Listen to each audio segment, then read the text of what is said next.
বাংলাদেশে আপনি জানেন যে প্রায় 1,31,00,000 মানুষ ডায়াবেটিসে আক্রান্ত, এবং এর মধ্যে বেশিরভাগ মানুষই আসলে রোজা রাখতে চাইবেন।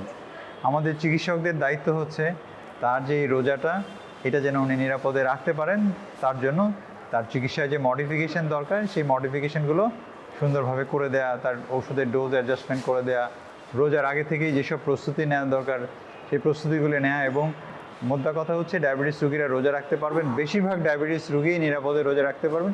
শুধুমাত্র কিছু কিছু ব্যতিক্রম রয়েছে। আমরা আসলে ডায়াবেটিস রোগীদের যে ক্লাসিফিকেশান, এটা 3টা ভাগে আমরা গ্রেডিং করে থাকি। রিস্ক স্ট্র্যাটিফিকেশান, আমরা স্কোরিং সিস্টেম করে থাকি 0 থেকে 3 স্কোর, 3 থেকে 6 স্কোর এবং 6-এর বেশি রিস্ক স্কোরিং।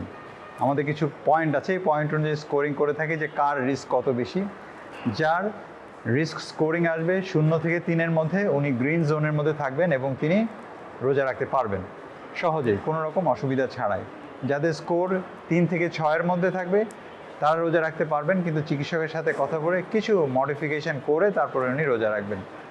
এবং যাদের স্কোরিং 6-এর বেশি থাকবে তারা রোজা রাখতে পারবেন, কিন্তু আমরা শুরুতেই তাদেরকে আমরা যেটা বলি যে আপনার রোজা রাখলে বিভিন্ন রকম রিস্ক রয়েছে, এই রিস্কগুলো আমরা তাদেরকে বলে দিই এবং তাদের রোজা রাখার ব্যাপারে বিধিনিষেধ রয়েছে, কিন্তু রিস্কগুলো তাদেরকে আমরা ডিক্লেয়ার, সরাসরি আমরা বলি না আপনি রোজা রাখতে পারবেন না, কিন্তু তাকে আমরা রিস্কগুলো ডিক্লেয়ার করে দিই। এই সমস্যা থাকলে, যেমন হচ্ছে কারো যদি কিডনি ফেইলার থাকে তার জন্য রোজা রাখা খুব ডিফিকাল্ট, স্পেশালি কিডনির ফাংশন জিএফআর যদি 30%-এর নিচে নেমে যায়, অথবা কেউ যদি ডায়ালাইসিসে চলে যায়, সেক্ষেত্রে কিন্তু রোজা রাখা তার জন্য খুবই সমস্যা।